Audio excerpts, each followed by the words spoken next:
Champions aren't just given their belts for free, you know. They have to fight their way to the top of their division, beat the current best guy in the world, and hold on to the gold for as long as they can. And that involves title defenses, as many as you can get in the hopes that at the end of each fight, Bruce Buffer yells, "And still!" You put on your championship t-shirt and then head to the after party with Mac Malley and the rest of MMA Twitter. But there's been more than a few championship fights that were extremely close, however, and although they got to take their gold belt home with them, well, the fan base didn't exactly agree with the result. I'm Bailey in from MMA On Point, and today we're going to look at 10 times the fans thought the champion lost. Number 10. Israel Adesanya versus Yoel Romero. Okay, apparently the new trendy thing is to hate on the current 185-pound champion Israel Adesanya. Sure, he's styled on a few opponents, but he's received a lot of backlash from the community for a few lackluster title defenses. The worst of these came at UFC 248 against Yoel Romero, when instead of a fight with two highly skilled killing machines, well, they might as well have been playing a game of backgammon. Round 1 involved a lot of standing still and staring at each other, but Yoel landed one big left hand, and all 3 judges gave him the first round. Round 2 was much closer. Izzy landed some kicks, but Yoel got a few more big left hands in there. It was close, but 2 judges gave that round to Romero. 3 and 4 were pretty much unanimously Izzy's, and all 3 judges agreed, but the 5th is where it gets really interesting. Yoel walks down Izzy for the whole round. He doesn't land much, but he certainly lands more than Izzy does, but all 3 judges would give that round to the champion. Officially, Izzy picked up the win 48-47, 49-46, and 48-47, but on MMA decisions, fans are able to submit their own scorecards. So over 1,600 people did, and only 30% of them scored the 5th round for Israel Adesanya, which means in their eyes, Yoel would have won that fight. But more than the fight, I think fans were just disappointed in the performance, and they let them know. I mean, they booed him pretty much the whole time. Number 9. Gilbert Melendez versus Josh Thompson. Before the UFC bought out the Strikeforce promotion, the lightweight division had been dominated by one man, El Nino Gil Melendez. He defended the belt 6 times, but his greatest rival was without a doubt the punk, Josh Thompson. The pair had a trilogy of fights under the promotion's banner, but the 3rd and final was by far the closest. Round 1, they both came out fast. Gil got 2 takedowns, but couldn't do much. Josh was landing some combinations and kicks. It could have gone either way, really. Round 2 was definitely El Nino's, but in round 3, Josh landed big kicks to the head, pressured the champ, busted up his eye, and even pulled off on the Sotogari trip. But only one of the 3 judges would give him the round. By the 4th and 5th, the punk had found his rhythm, and although it was back and forth, he would get the better of the champion across the last 10 minutes and on the official scorecards. So it all came down to round 3, really, which was certainly close, but on MMA decisions, only 34% of fans scored it for Gil, and that must have translated into the crowd in attendance, because when the final scores were read, well, they made more noise than a pissed off crowd at SeaWorld. Children and animals hate you, Ron Burgundy. Mauro Ranallo tried to contain the situation, but even Gil admitted, just started cupcaking it out, don't know what's going on. Whatever that means. Still walked away with his title though, even though quite a few people thought he had actually lost it. Number 8. Valentina Shevchenko versus TAILA Santos. The Bullet had been nothing short of dominant in her UFC performances at 125 pounds. In fact, some of her fights were getting pretty boring as they had been so one-sided, but seemingly out of nowhere, TAILA Santos appeared ready to give the long-reigning champ the toughest fight of her career. The first round started and you could tell this wasn't exactly going to be a walk in the park for Valentina. Not much happened in the first, but TAILA did get a takedown, jumped on Valentina's back and controlled her for 2 minutes. But Judge Clemens Werner still gave that round to Shevchenko for whatever reason. In the second round, TAILA got another takedown and plenty of top control, but was arguably less active than Valentina was on the bottom. 2 of the judges scored that round for Valentina, but the online community didn't agree, with only 39% siding with the champion. If you ask some, TAILA was already up 2 rounds. Round 3, on the other hand, was the only round everyone agreed on. All 3 judges gave it to Santos. So that just left the final 2, which Valentina won pretty convincingly, outstriking and controlling Santos on the mat and busting up her eye. But for the fans, the challenger had done enough early. Judge David Letherby scored the first 3 for Santos and gave her the nod, but the other 2 disagreed, and it was announced as a split decision win for Valentina. Several media members, including MMA Fighting's E. Casey Leiden, also felt Santos had done enough to win, along with the 60% of online fans who thought Santos won the second round. But alas, it was not meant to be. The Bullet retained her title in undoubtedly her closest fight. Number 7. Max Holloway versus Alexander Volkanovski 2. Max Holloway did a lot of work cleaning out the featherweight division during Conor McGregor's Mac Mansion days, so once everything had stabilised, a lot of people weren't happy about Alexander Volkanovski popping up and stealing his new belt away, so they had a rematch, but that didn't resolve anything either, mainly because these guys are too good and have transcended the 10-point must system. Rounds 1 and 2 were clearly Holloway's. The judges all agreed, the fan base agreed, Holloway basically knocked him down in both rounds. That's 2 in the bank for Holloway. The third round starts and Volk starts closing the distance a lot faster, but Max was still connecting with kicks, knees. It was very close. Bisping even said on commentary Max was up 3 rounds, and he was outlanding him on the strike numbers. But all 3 judges gave the third round to Volkanovski. In the final 2 rounds, Volk seemed to catch his rhythm, but it didn't stop David Lefferby giving Max the 5th round, even though he didn't give him the 3rd. Either way, the final scorecards were 48-47, 47-48 and 48-47 in favour of Alex. But many people disagreed, including much of the fan base who, at least according to MMA Decisions, 63% of the some 4,000 people scored the fight for Max. And so did MMA Media. 27 members from various outlets turned in their scorecards for the fight, and 18 of them scored it for Max. So their third fight recently set the story straight, but there's clearly many people that still think Max should have taken the belt home in the second. Number 6, Shogun Rua versus Lyoto Machida.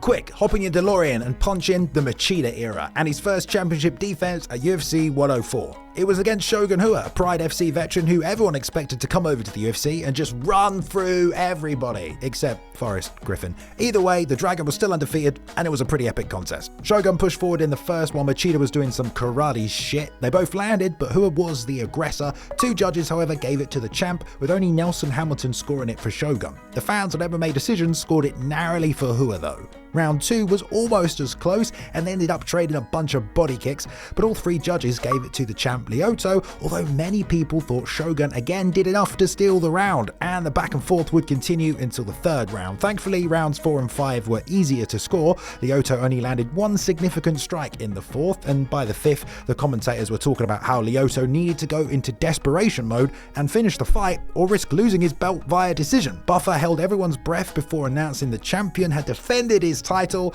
and the boos came in from the crowd. When Joe did his usual, "All right, I'm here with the winner, Lyoto Machida," nothing but boo came in response. Of the 5 media members who submitted their scores, every single one of them scored it for Rua. Mike Fridley from Sherdog even gave it all 5 rounds. Lyoto made himself an instant fan favourite when he KO'd the champ Rashad just 5 months earlier, but this was a victory many people disagreed with. Number 5, Amanda Nunes versus Valentina Shevchenko 2. It seemed inevitable that they would clash again, and they did at UFC 214, this time with Amanda as the champ and Valentina looking like the only girl that could challenge her. But this fight would be closer than a Vin Diesel drag race. Dude, I almost had you. The first round went as expected, 2 complete martial artists feeling each other out. All 3 judges gave it to Amanda, and not many people complained about it. The second round though, Valentina stayed on the back foot and landed more than a few superwoman punches. It was enough that Sal D'Amato and Tony Wiggs scored that round for Valentina. Judge David Theron, however, joined the 13% of people online that scored that round for Nunes. Actually, pretty interestingly here, if he had sided with the other 2 judges, Valentina would have won the fight on the final scorecards. Just go with the 13%, I guess, dude. Round 3 was again close and very similar to the second. This time Judge David and Tony gave that round to Shevchenko, but it was Sal who was the outlier and scored it for Nunes. This narrative also continued in the 4th. Sal and David scored it for Shevchenko, but wouldn't you know, Tony disagreed and he had it for Nunes. They were just all over the place. But of the 1,300 people that submitted scorecards online, only 14% scored the 4th for Nunes and 27% for round 3. Take a look at this scorecard. The United fan base gave Valentina rounds 2, 3 and 4. Had any of the 3 judges agreed on just one of these rounds unanimously, she would have been given the win, but they couldn't. They saw it 48-47, 48-47 and 47-48, giving Nunes the split decision. She carried on her bantamweight reign, and we probably aren't going to get a 3rd fight, guys. Number 4, Jon Jones. Always on the front line of controversy, Jon has now, over the course of his career, also been involved in some pretty debatable scorecards. The first of these really happened way back in 2013, which sounds so long ago now, my god, when we first fought the new contender and 6'5" Viking Alexander Gustafsson. It was truly the first time Jon had been tested in pretty much any fight he had. Alex did the impossible in the first round and became the first man to take John down. The MMA world lost its shit, and all three judges gave Alex that round. As the fight wore on, it was clear Alex was competing with the champ in ways we'd never seen before, but John was still outlanding him on the strike numbers. Only one judge gave Alex the second round, and only one judge gave him the third. It ended up being a unanimous decision for John, and many fans are upset, especially with the judge that gave John 49-46, but arguably John's closest fight came 7 years later at UFC 247 when he took on another new contender, Dominic Reyes. And the Dominator put it on John from the first bell. He lit him up with left hands. All three judges gave him the first. The second round, Dom chased him all over the octagon and threw nearly double the amount of strikes, but Jones was walking him down in the last few minutes. But Dom had done enough that of the 4,000 people that scored the fight over MMA decisions, 87% of them gave it to Dom, but only one judge, Chris Lee, did. And round 3 was even closer. John was pressuring, but Dom still landed hard, but again 2 of the 3 judges gave it to John, while 83% of the fans scored the round for Reyes. By the 4th and 5th, John's pressure was just too much, and he pretty much undisputedly took the final rounds. The final scorecards, 48-47, 48-47, and another 49-46 for John Jones. 21 media members scored the fight, and 14 of them gave it to Reyes. Of the 4,000 people online that submitted their cards, only 20% agreed with the judges and gave it to John. Even he acknowledged with Reyes post-fight it was close, but once again John had managed to do enough to keep his belt. Number 3, GSP versus Johnny Hendricks.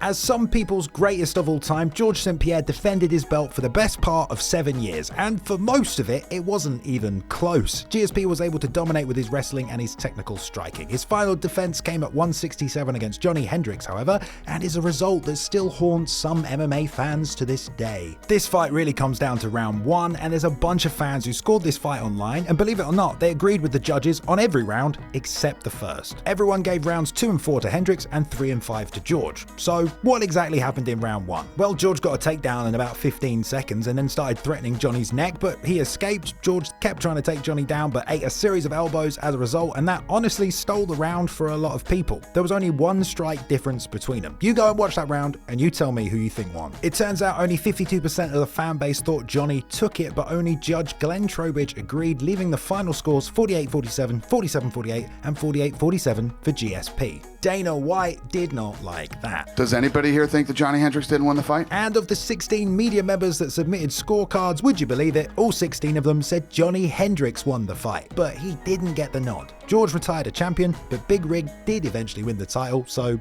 order restored, right? Number 2, Melvin Manhoef versus Rafael Carvalho. Before Dutch KO artist Melvin became an expert at stopping home invaders, he had a long and highlight-filled knockout career, but the only title he was able to win was the Cage Rage light heavyweight belt in 2005. But flash forward 11 years and Melvin got another shot at a strap when he was matched up with Bellator middleweight champion Rafael Carvalho. Unfortunately though, the whole fight would turn out to be as much fun as getting a free pillow from Henry Cejudo. After round 1 of pretty much no action, all the crowd were already booing both fighters, and commentator Jimmy Smith joked it should be scored 0-0. Melvin must have woken up in round 2 though, because he came forward and certainly threw the bigger shots. The only thing Rafael managed to land was an elbow in the clinch, and that was after the ref had called a break in the action. By round 3, Melvin was swinging big while Carvalho was committed to clinching. He also poked Manhoef in the eye, kicked him in the dick. Yeah, the commentators were pretty much right when they said nothing was going right for him in this fight. At this point, Jimmy Smith's unofficial scorecard read 3 rounds for Melvin. You'd probably agree with him, but the judges had actually only given him 1 round. Not much happened in round 4 either, and Jimmy scored it for Melvin. In the 5th, the Dutchman got 2 takedowns, some ground and pound, definitely his round. As the fight ended, the commentator literally said, "The only thing more inconceivable than the way this fight played out is if Melvin Manhoef is not about to strap a world title around his waist for the first time." Yeah, and guess what happened next? To the loudest boos you've probably ever heard, the judges gave the fight to Carvalho. How do you feel about that one, Jimmy? I am disgusted. Yeah, don't blame you, mate. Online, 94% of the people who submitted scorecards gave it to Melvin, and so did every media member asked. Probably one of the worst decisions of all time. Number 1, Robbie Lawler versus Carlos Condit. When the names of welterweight greats come up, no one includes Robbie Lawler, who defied the odds, came back to the UFC and captured and defended the title. But he did not beat Carlos Condit the night of UFC 195. Sorry guys. This is one fans are extra passionate about, seeing as Condit is arguably one of the best fighters to never win a title. You cover this sport? You thought that was Robbie Lawler. I'm sorry. And man, did he get close. Round 1 started and Lawler began pressing Carlos, but he scored a cheeky knockdown. No brainer there, all 3 judges, everyone gave it to Condit. The second round was just as action-packed. At about the halfway mark, Robbie dropped the natural-born killer, this time with a stiff right hand. All 3 judges gave the second to Robbie. Easy to score so far, right? But the third round would be the swing round. Carlos was throwing volume, but Robbie was stepping in with the bigger shots. It wasn't an easy round to score, but I personally gave it to Condit, and so did 77% of the 2,300 people who had voted on MMA decisions. But only one judge agreed, Tony Weeks. The other 2 scored it for Robbie. Rounds 4 and 5 were again easy to score. Condit outstruck him 47-6 in the 4th, and in the 5th round, Robbie just started charging at Carlos like Paddy the Baddy running to the front of the line after they just brought back the McRib. Both men were exhausted. It went to the judges, and Robbie took a 48-47, 48-47, and 47-48 split decision, and I was heartbroken. Of the 20 media members who gave in scorecards, including Luke Thomas, only 3 gave it to Lawler. But Robbie had defended his belt a second time, and the natural-born killer was denied another chance at UFC Gold. A big shout out to Luke Taylor for editing this video. You can find him and some of his amazing artwork on Twitter at cool2me_. Shout out to Ben Rosette and the excellent music he provided during the intro video. His music can be found on streaming platforms everywhere. There is a link in the description, and follow him at Ben Rosette on Instagram and on Twitter. Thank you very much for watching, everyone, today. Please go ahead and like and subscribe if you did enjoy the content. We upload at least 3 videos every week for your viewing pleasure. Go ahead and leave a comment below if you want to join in the discussion, and follow us on Twitter at MMA On Point and myself at Balian_plays. You can now jump in and join the community Discord as well if you want to continue the discussion further, and I hope you've enjoyed yourselves. I'll see you in the next one.